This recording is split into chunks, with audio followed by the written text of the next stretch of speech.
Welcome back to the Office Hours Podcast, a collaborative show between the Commonwealth Times and WVCW Sports. My name is Kyler Gailey, the producer for today's episode, and I'm joined by WVCW Sports co-directors Marcus Leary and Ben Rekosh, and Commonwealth Times Sports editor Drew Thompson. Hi, Kyler. Hi, Kyler. Let's say hello to the greatest the greatest student media team in the country. And Alexis and Brian. Alexis and Brian. Who couldn't be here today. Yeah. We're thankful for them anyways, though. We didn't ask for them to be here. They're not dead. They're just not on the podcast today. Spots for mic spaces. Yeah. It's okay, though. Yeah. It's all good. But we're still thankful for them. Yeah, so if y'all want to talk about, first of all, that actually go into that moment, Ben, if you want to just take that over. Yeah, I mean, it's rare these days. That's kind of something I've said a couple of times, is that it's rare for somebody to care as much as he does. And to have a shout-out like that publicly is even rarer in sports media or just media in general. I think that the support doesn't go unnoticed, and it's really appreciated by us because obviously we put in a lot of hard work. So to see that come to fruition and to see, some recognition is good, but really we're just doing this because we love it and we have a passion. So it's great that he shouted us out, but that doesn't change our motive at all. We really just have a passion for what we do and a passion for the game of basketball, and we love the VCU Rams. I think Ben said it exactly right? It was a really great, I don't mean to belittle, because it felt really good to have recognition. Mm-hmm. But I don't want to belittle that by saying 15 minutes of fame. But we had our 15 minutes of fame, but we're still just as passionate about what we do before he shouted us out. Now, I this isn't a field that you go into looking for notoriety. It's a field you go into because you love to tell stories, and it always just feels good when someone that either you look up to or someone that is in a position of power above you looks at you and says you're doing a good job. Whether you're a student, whether you're a professional, any time somebody tells you you're doing a good job and that they're proud of you, it's always going to feel good. Yeah, I agree. I don't have a ton to add. I think, honestly, all credit goes to you guys. I wasn't there at every game. I went to the big games. I was there for the tournaments and stuff like that. Obviously, I care, but you guys are really a lot more passionate about this than I am.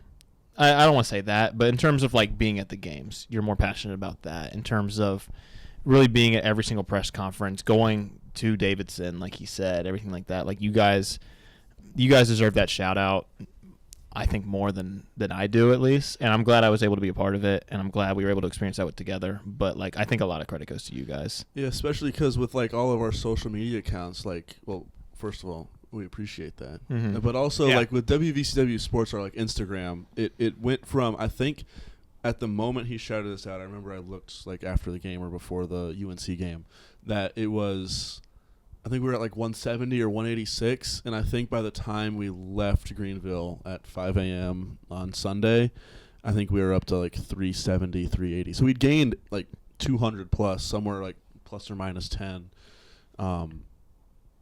in less than in 76 hours. And it's helping get our names out there, which is what we're doing this for. Yeah, I'll add on one more thing, is that his support and his motive in year one at VCU is really to build a community, and I think that's what he's done, bringing us into it, bringing all of the other reporters into it. He spent a long time after the final game in the Siegel Center thanking all the support staff, everybody that makes things happen in Richmond, thanking just all those people to put this season together. And it really is about the people, and he's able to realize that and bring that to fruition in the limelight so much. And for me, I agree with that sentiment too. These are memories that we make, having a passion for this game, a passion for the sport, a passion for the Rams. It's memories that I can make with my colleagues, but also my best friends, Marcus, Brian, and Drew, and Alexis, that will last a lifetime. And that's what's really special about this, is that it gives us an avenue to make memories and relationships that will last decades and decades after this moment that meant so much to us. And he's able to recognize what that means to us too. So I think that the people that we're able to do it with, not just Marcus and Drew here to my left and right, Brian, Alexis, all of the quote-unquote professional reporters that we get to learn from on a daily basis, all of the sports staff for VCU, the players and coaches that realize the hard work that we put in for VCU. So I just think it's about the relationships just as much as it's about the game itself and the memories we're able to make. That was beautiful, guys. Yeah, that was. Yeah. No, I was really happy to see y'all got y'all appreciation. I was shouting y'all out every time on the group chat. I hope y'all. Yeah. We saw that and we appreciated it, even if we didn't respond every time. Yeah, it was a busy. Y'all were really busy. My phone was blown up nonstop. Yeah, so that's why we were off last week. Give these guys the well-needed rest that they deserved, because I remember y'all flew in that night. Yeah, Sunday morning. We left Bon Secours Wellness Arena at 12. At least me and Ben left at like 12:15. Me and Alexis left at like midnight. Yeah, we were out of. We got like 2 hours of sleep. We were at the airport by 3:30. The security didn't open until 4, and then we had to like race to our. It was even better. So like we got through TSA, got to the plane boards at like 4:30. Yeah. Take off at 5. We land in Charlotte. And we're on the runway for like 30 minutes. We get out, and we have 5 minutes until the Richmond flight boards, and we are across the entire airport. We have to sprint like a good mile to get to our flight. But you know what? That's memories that I'll have up there forever with those people. I don't want to remember that. that was so stressful. Come on. It was even funnier. Come on. Because like me and Marcus were just sprinting ahead. I turn around, and Marcus and Alexis and Ben are just gone. We just don't see them anywhere. And me and Marcus are just like sprinting through the I'm getting on this plane. But I'm grateful to have done it with you two guys, and I wouldn't have rather done it with anyone else to make these memories. Thank you, Ben. Yeah. That means a lot. I appreciate that. Yeah, so with that being said, we do have a lot to catch up on, but breaking as of now on March 30th, Nick Lewis is back, guys. Yeah. He confirmed that he's going to be staying another season at VCU. I mean, I don't know if there was ever any rumors or stuff, but there was definitely thoughts. I think around the VCU community that he might be gone. My fault. But how does it feel having a player coming from the newcomer of the year for the A-10? How does it feel making sure you have that piece back on this roster next year? Yeah, I think. Well, for one, I think it speaks to the community that Ben was talking about that Martelli was trying to build in year one. If you look at the statement he made on Instagram, he speaks directly. He speaks directly about community, saying that he's thankful for. He's thankful for the fans and the community for unforgettable memories and experiences. Like, I know through the first 2 years with Odom, like we had fans and we had a community, but I really feel like it's been. Like, while it hasn't been as many students in the student section, like the positivity coming from VCU fans has been a lot higher than it was in the 2 years that we had Odom for. But just so talking about the community and why Nick Lewis was more inclined to stay.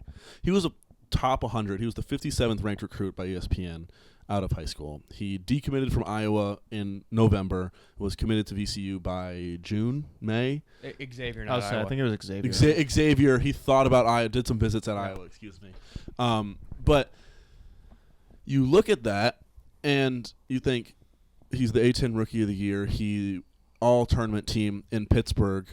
Bringing him back is absolutely one of the biggest things that is going to happen in this offseason. I think the talk around town has been if you can keep 2 of the 3 with Terrence Hill, Brandon Jennings, and Nick Lewis, then you are kind of – it's not a guarantee, but you are damn well closer to a 3P at the Atlantic 10 Championship. You're in a prime position. You're in prime position. You've got 3 star guards. You just got to fill in some holes at the forward position. And one of those dominoes has fallen. If you can keep Terrence or Brandon, you've got Colin Ross and Sammy Jackson Jr. or the third. Just Sammy Jackson. Just Sammy Jackson coming in as well. So we've got some and Jordan. So we've got some people coming in. It's going to be a very talented roster, and the first domino has fallen with Nick Lewis. It's been nice because with Odom leaving, there was a lot of question marks because it wasn't just Odom leaving. It was a lot of players, pretty much the entire starting lineup.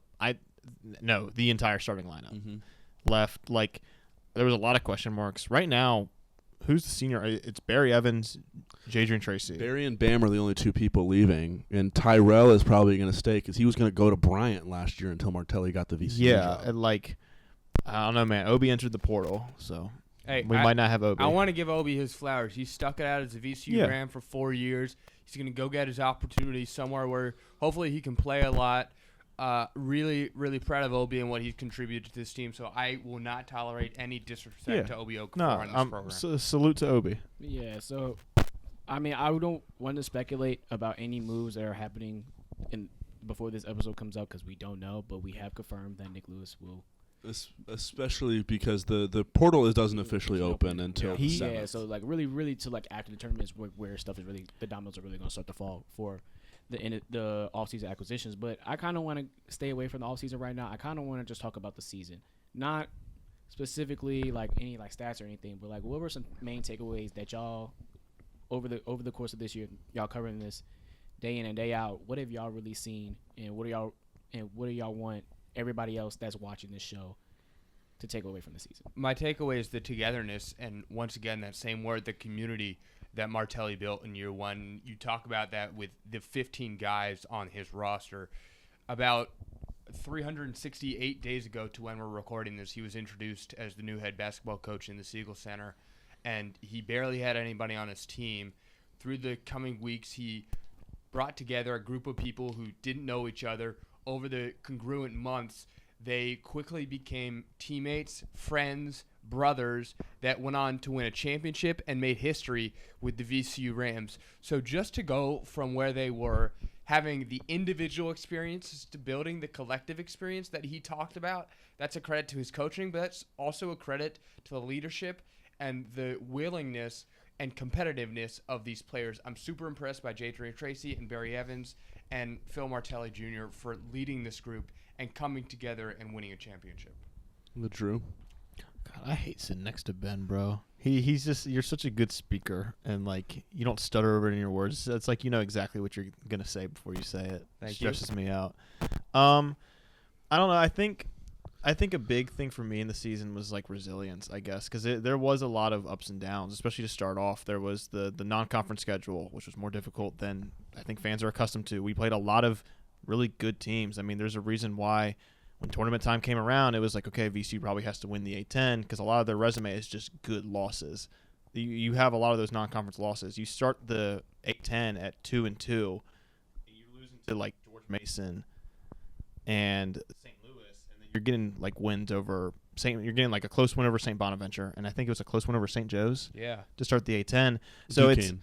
It was a 13-point win over Duquesne. Yeah, so you're kind of like, it's like, all right, like maybe this is just not going to be like, this might be like a down season, a rebuilding thing, and just to be able to flip that switch so suddenly and like really just like not every game was a blowout, not every game was a domination that you maybe saw under Odom where you're going to the game and it's over by halftime, but like you're winning games, you're showing up in the biggest moments. The team struggles throughout the game and they still find a way to fight in it and stay in it and win games. And I think that was the big thing in the season. I mean, you saw it in North Carolina. They go down 19 and they still fight back. There was never a point where it's like, okay, we're going to give up. We're going to just like start chucking up shots. We're going to start doing whatever. It's that same resilience that you saw all season where it's no matter what it looks like on the court, they're still playing like it's 0-0. They're still playing Absolutely. like every single basket is going to give them the lead right then and there. Yeah. And that was the theme pretty much all season. That's the fight and competitiveness that Martelli drilled into them, but they also intrinsically have. Like, this was a competitive squad. Mm-hmm. Yeah, and it's something that we talked about a lot on our broadcasts. And this is like, we've talked about resiliency and togetherness. I'll say those are the two words that we came up with. But I'll use a number. I'll say 40. 40 minutes of basketball was never played this year. No. Never. By far. I think the closest that this team got was against Dayton in the Siegel Center. Against Dayton in the Siegel Center or against Virginia Tech out during the MTE tournament during Thanksgiving. This team never played that 40 minutes, but it's because they had big, strong growing pains to begin the year. You look at those first couple of games. You win that first game against Wagner, but it looked ugly, right? Oh, it was bad. It was bad. Like they won by 20. They won by 20, but it looked bad. And then they go out to Utah State and they fight back. Was it 20? Yeah, something like that. Hold on. You gotta let me finish. Go ahead, Marcus. You have those 40. They never quite played as a team until they got to conference play. I'd say it was 5 individuals on a court at a time, except when it was Brandon and Mike, or it was Brandon and T. Hill. When it was those returners, you could tell that they had played together. They had that chemistry. Once they got to conference play, and I'd say even not until they got to like mid-February, they started playing as 5 guys on a floor together, and it looked like they could stop the world. And they couldn't beat St. Louis, and it's a good thing that VCU didn't play them in the championship or in that tournament in Pittsburgh, because I don't think we win that game. Yeah. But Now we got that. that was a team that we're not going to see those growing pains next year, because I have a feeling that Martelli, he's a great recruiter. He's a great scheduler. He's not quite the X's and O's guy. He even made a comment that he didn't call a play for a whole half of basketball. But we're not going to see those we're not going to see those growing pains next year, because I feel like a lot of guys are going to stay, and he's going to have that community already behind him. This team is going to be tough to beat next year. Yeah, I think that, to your point, one of the things that we saw from this team all year was they need some time to sort of get their feet wet, and you can talk about that in a game like, even in the preseason, like against Villanova, the result of that game translated into the result of the Wagner game, or how Tyrell Ward performed throughout the season. There were 5 games he didn't touch the court, and that's tough. He didn't play competitive basketball for a year and a half after sitting out last year after transferring from LSU. So to see him come back and make such a big impact like he did late in the season, that is massive. To get the game against Utah State, VCU would not have won against North Carolina if they did not face that adversity against Utah State early in the season. You talk about the first game of the A-10 tournament against Duquesne in Pittsburgh. It took them 15 or 20 minutes to really get their confidence, to get their jitters out in a tournament setting. Same as against North Carolina. You saw it in the first half. This Rams team, they were nervous. They knew they were on the big stage. They knew they were playing against a blue blood. But, hey, they were able to use that experience and come together and all of those things. So really just fighting that adversity and resiliency and coming together, it all melded into one, as Coach Phil called it, a great season. All right. Yeah, I remember. I'm a known pessimist. I remember after Wagner walking over to your chair, Marcus, and being like, "Yo, man, this is going to be a long season." Like, and then I chewed him out for being. Yeah, he did chew me out. But I remember really thinking, like, after, because it was right after Villanova, and yeah, you said we carried that into Wagner, and I was like, "Yo, this is we played Fairfield in between Villanova and Wagner. There was a win that did not count in between those two games. Drew, if I had told you after the Wagner game that this VCU Rams team would win 28 games, the second most games in program history, they would win the first NCAA tournament game in 10 years for this program, and win back-to-back A-10 titles, what would you have told me? I think I would have told you you're delusional. I think I would have looked at you dead in the eye and been like, "Hey, man, you are delusional." But it's okay to be delusional sometimes, clearly. So, I had full faith. I like it. It was a great season for the guys. All right. After our extensive knowledge of NBA draft fits, we're gonna move on to a different kind of game of knowledge. VCU impostor. So basically, I'm gonna give everyone a name. 2 of y'all have the same name.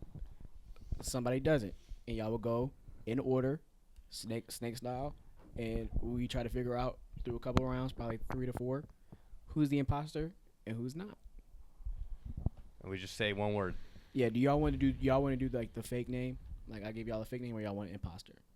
let's do one of each first. All right. So the first list is going to be the imp. I'd say we're going to do the fake name. I'm first. Yeah. Short. Defense. Dog. Missouri. Guard. Shooting. Opposite Joe Bamasil. That's more than one word. One word. I didn't know it had to be one word. It's okay. It's okay, Ben. I disqualify you in my brain.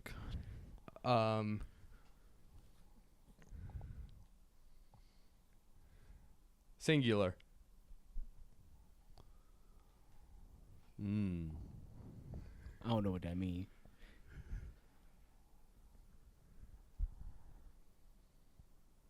trying to think of something that's not gonna be like too obvious. Mm-hmm. I mean, we all have a name. Yeah, man, what you got?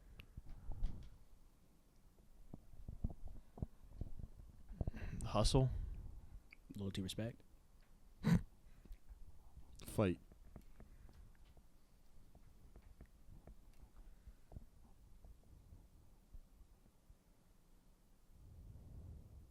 Push up.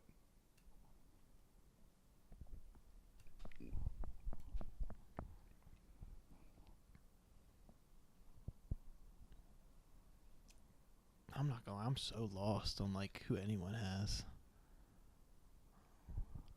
I know who Ben has.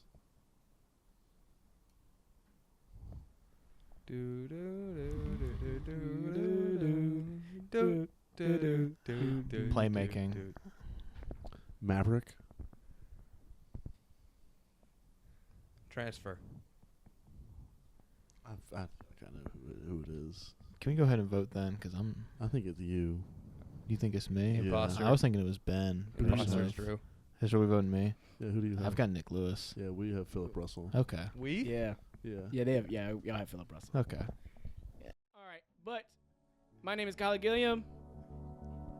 This is Marcus, Ben, and Drew. You can catch this podcast where you ever can see a podcast. We'll see y'all later. This episode was produced by Kyler Gilliam and CT Multimedia editor Dilan Osman.